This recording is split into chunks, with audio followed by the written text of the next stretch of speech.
বাইরে কি গরম করছে, ঠান্ডার মধ্যে ঢুকে একটা ঘুম দিই। আসসালামাইকুম। জি স্যার, স্যার চিন্তা করেন না, আমি ঠিক মতো বসে যাবো। তোমার জামাই ফোন করছিল, অনেক চিন্তা করে তোমার লিয়া। জামাই অনেক ভালোবাসতো না? তোমার জামাই তো অনেক বড় পুলিশ অফিসার। আমার না, কারণ আমরা টাকা করবো না তো। সাবধানে সাবধানে সাবধানে ভাই। ভাই সাদা সাদা এগুলো কি লাশের উপরে? এগুলা ওই যে সারা ফ্রিজ আছে না, ঠান্ডা হয়ে গেছিল। অসুবিধা এগুলো কিছু না, চলো চলো চলো নিয়ে চলো। পানি পুনি পড়ে এরকম ভিজা হয়ে যায়।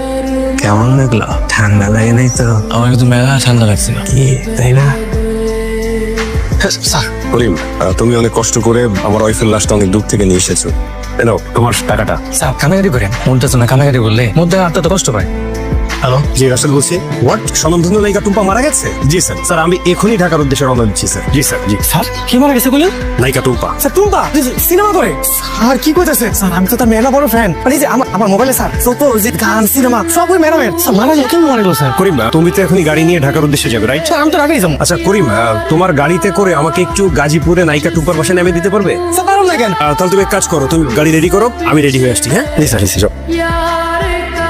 স্যার ম্যাডামের লেগা কষ্ট করেন, মানুষ তো স্যার মরণশীল, মরতো তো একদিন সবারই হইব, তাই না স্যার? দেখবেন আল্লাহ ম্যাডাম রে জান্নাতবাসী করবো। স্যার আপনি কিন্তু অনেক ভালো মানুষ স্যার, আপনার মতো পুলিশ অফিসার দেশে বুঝা পাওয়া মুশকিল আছে। আচ্ছা করিম, তুমি এই রুটে কতদিন ধরে গাড়ি চালাও? এই তো স্যার 5-6 বছর তো হয়ে গেছে। আচ্ছা তুমি এই যে গাড়ি দিয়ে লাশ ক্যারি করো, তোমার ভয় লাগে না? কি কোন স্যার, মৃত মানুষের ভয় কিসের স্যার? ভয় তো ভাই জ্যান্ত মানুষ। জ্যান্ত মানুষ কেন ভয়ঙ্কর?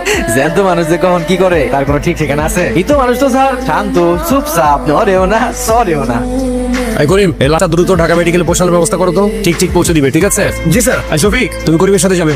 স্যার আমি কইতেছিলাম স্যার ওই হাসপাতাল সব আছে না স্যার, ওই মর্গের যে লোকজন আছে সবই আমার বন্ধু বান্ধব। ওই আপনারা তো এখানে লোকজন কম আছেন, কনস্টেবল সাহেব শুধু শুধু কষ্ট দিতে যাবেন কেন? আমি স্যার সব সামনে নিতে পারবো, অসুবিধা নেই। মানে কি তুমি একাই নিয়ে যেতে পারবে বলছো? আচ্ছা ঠিক আছে, আর সাবধান, এটা কিন্তু হাই প্রোফাইল কেস, ওকে? কোনো রকম ভুল যেন না হয়, ঠিকঠাক মর্গে পৌঁছে দিবে লাশটা। জি স্যার, জি স্যার, বুঝতে পারছি স্যার। স্যার আমরা লাঠিয়ে দিয়েছি, কিছুক্ষণের মধ্যে ঢাকা মেডিকেল পৌঁছে যাবে।